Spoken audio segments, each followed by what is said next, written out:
यह कहानी एक ऐसी 15 साल की लड़की की जिसका नाम वेरोनिका होता है, जहां वह अपनी मोम और भाई बहन के साथ रहा करती है, जो कि मैड्रिड नाम की एक सिटी में रहा करते हैं। कई साल पहले वेरोनिका के डैड की सड़क दुर्घटना के कारण मौत हो चुकी थी, इसीलिए वेरोनिका की मोम घर चलाने के लिए क्लब में काम किया करती है, जिसकी वजह से वेरोनिका को अपने भाई बहन का ख्याल रखना पड़ता है।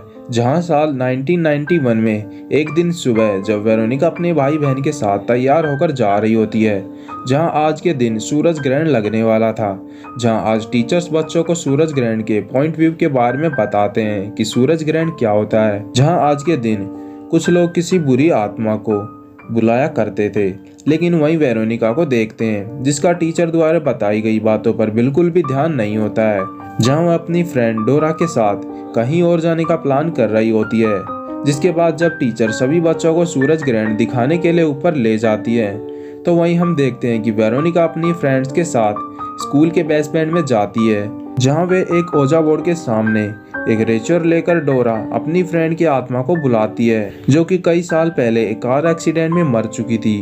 वहीं पर वेरोनिका अपने डैड की सोल को बुलाती है और सबसे पहले वे वेरोनिका के डैड को बुलाते हैं, जहां वे कांच के ग्लास को लेकर ओजा बोर्ड पर घुमाने लगते हैं, जिसका रिस्पॉन्स उन्हें तुरंत मिलने भी लग जाता है। कुछ देर बाद वह कांच का ग्लास अपने आप ही मूव होने लग जाता है और धीरे धीरे गर्म होने लगता है, जिसकी वजह से डोरा और उसकी फ्रेंड उस पर से अपना हाथ हटा लेती है, लेकिन वेरोनिका उसे अकेले ही पूरा करने लगती है। थोड़ी देर बाद ग्लास टूट जाता है, साथ ही सूरज ग्रहण भी लग जाता है। ग्लास टूटने पर वेरोनिका के हाथ में खून बहना शुरू होता है और वह खून ओजा बोर्ड पर गिर जाता है, जिसकी वजह से ओजा बोर्ड भी टूट जाता है। लेकिन डोरा और उसकी फ्रेंड काफी डर चुकी थी। वेरोनिका नीचे लेटकर कुछ मंत्र बोलना शुरू कर देती है। तभी अचानक एक खतरनाक चीख के साथ वेरोनिका बेहोश हो जाती है। होश आने पर वह खुद को हॉस्पिटल के वार्ड में देखती है, जहां एक सिस्टर डॉक्टर वेरोनिका का चेकअप कर रही थी। तभी उसे पता लगता है कि शायद वेरोनिका के आयरन की कमी के कारण बेहोश हो चुकी है। वह डॉक्टर उसे डाइट पर पूरा ध्यान रखने को कहती है, जिसके बाद वेरोनिका अपने भाई बहन के साथ वापस जा रही होती है।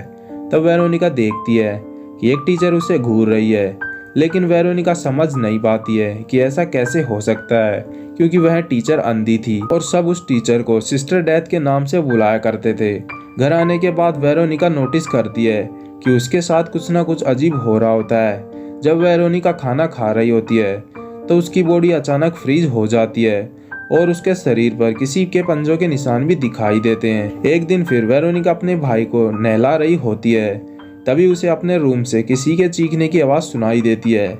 जैसे ही वह अपने रूम में पहुंचती है तो उसका रूम का दरवाज़ा लॉक हो जाता है और उसके अंदर उसे उसके भाई की आवाज़ सुनाई देती है, जिसके बाद वेरोनिका चीखते हुए वहां से बाहर आ जाती है।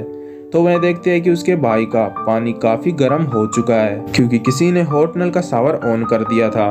वेरोनिका उसे टब से बाहर निकालती है तो उसकी बॉडी पूरी तरह जल चुकी थी। वेरोनिका उसे दवा लगाकर सुला देती है।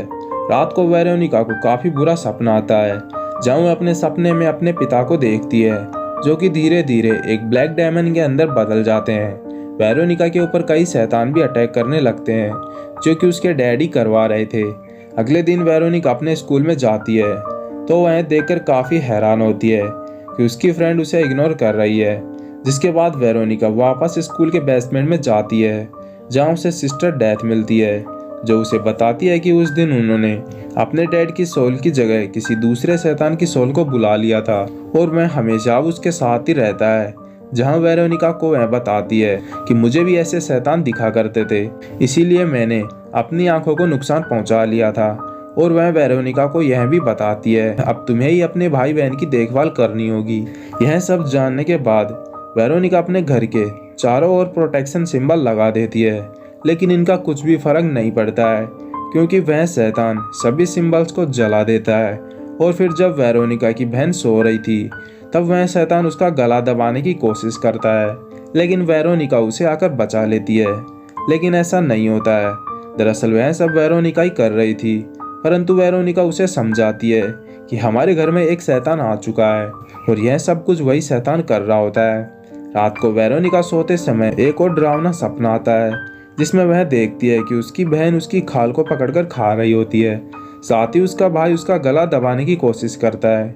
वहीं उसकी मोम भी उसे आकर डांटती है, लेकिन तभी उसकी आंख खुलती है तो वह सब कुछ नॉर्मल पाती है। होश आने पर वेरोनिका देखती है कि बेड पर काफी खून लगा होता है और वह देखती है कि मैट्रिक पर एक काला निशान बना है, जिसे देखकर वह काफी ज्यादा डर जाती है और वह हर रूम में जाकर देखती है तो उसे सेम वैसा ही निशान मिलता है, जिसे देखकर वह समझ जाती है कि यह सिंबल उसी शैतान का है।